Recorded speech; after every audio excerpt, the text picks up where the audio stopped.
I recently discovered one of the most important female authors ever. The crazy thing is, I had never heard of her. I came across a quote from Virginia Woolf. "All women together ought to let flowers fall on the tomb of Aphra Behn, for it is she who earned them the right to speak their minds." But who the heck is Aphra Behn? Before there was Sylvia Plath, before there was Virginia Woolf and Jane Austen and Charlotte Bronte, there was Aphra Behn. She wrote 19 plays, 5 books, 3 poetry collections, and you probably haven't heard of any of it. But let's go back. Back to before Aphra Behn became one of the most important authors in history. Back to before women had rights. Before Virginia Woolf rescued Behn's legacy. Long before feminism was a word. Before the king absolutely screwed her over. Back to before she wrote at all. The year was 1665. The place, England. King Charles II had returned to the throne after being exiled. More on that later. Aphra Behn was 25 and a spy. Behn. Aphra Behn. She went by Astria, Agent 160. Our story begins here in Antwerp. Behn's mission? Turn William Scott into a double agent.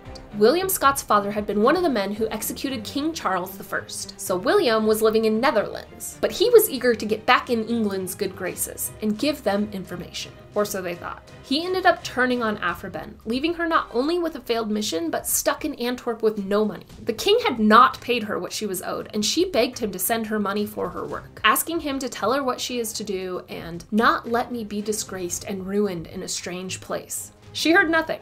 She ended up borrowing money to get home, but it left her in a really bad situation. She hadn't made any money, hadn't gained any reputation, wasn't married, and now she had to figure out how to get money. But luckily for her, England was different now. They had entered the Restoration period, and this changed Behn's life. King Charles II had been returned as king, and he brought back from exile culture, French culture, notorious for its decadence and sexually active ladies. The king transformed the palace into a party palace. Adultery, sexually liberated women, and theater to entertain them. Theater is the key here. After an 18-year Puritan ban, theater returned. It returned to promote everything opposite of Puritanism. It was lavish, immoral, risque, sexually explicit, just like the king's palace. Okay, back to Behn, who's about to become a badass, as if being a spy wasn't badass enough. Remember, Aphra Behn is broke and unmarried, and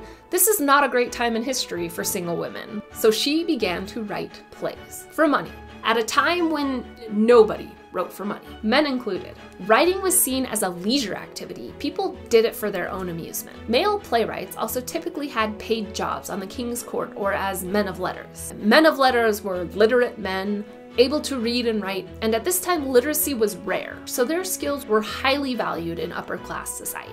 As a result, they were not worried about making money from their plays. But Aphra Behn, she needed the money. She became the first female playwright to make writing a profession, and that was no small feat. Because to get paid, you didn't just have to make plays. People had to watch them. The first night, the author made nothing. The second night, nothing. It was only on the third night that playwrights got paid. And the 6th and the 9th, but plays rarely made it that far. A good third night could make a playwright up to £100. She outworked almost everyone during this time. The only person who wrote more than her was John Dryden.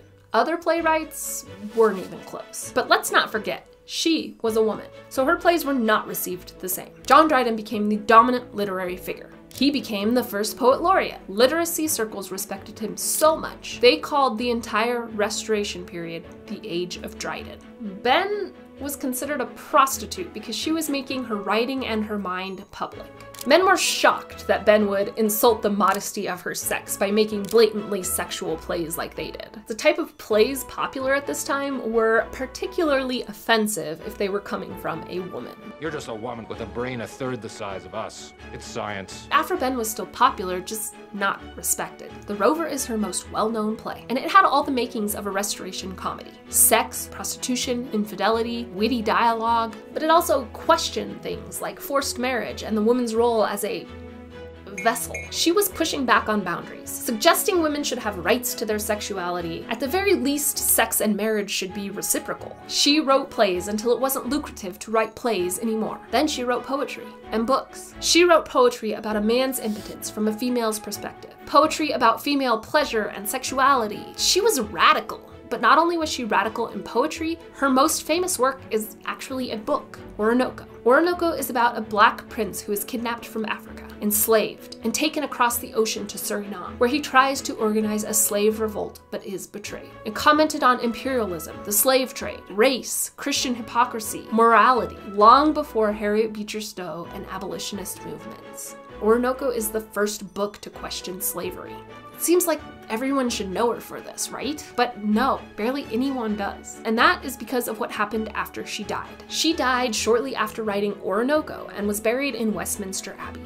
She died shortly after the king's reign ended, just as the Restoration period was coming to a close. And a new era was ushered in, a much more conservative era. And this era did not appreciate the Restoration period. They thought it was excessive, libertine, vulgar, thought Aphra Behn unfeminine, smutty, and indecent, a disgrace. The Rover was modernized for decency. Her poetry was edited out of anthologies altogether. Behn was pushed out of literary canon for the next 200 years. Then came Virginia Woolf, who changed all that. One of the most important 20th century authors. Her book, A Room of One's Own, has an entire passage about Aphra Behn. About making money writing, she says, "For now that Aphra Behn had done it, girls could go to their parents and say, 'You need not give me an allowance. I can make money by my pen.'" Everything that came after, the rise of female middle-class authors, female translators, Jane Austen, the Bronte sisters, it was all built on the fact that women could make money writing. And Aphra Behn paved the way, showing that this was possible. The importance of Aphra Behn cannot be overstated, and yet most people still don't know who she is, except now you do.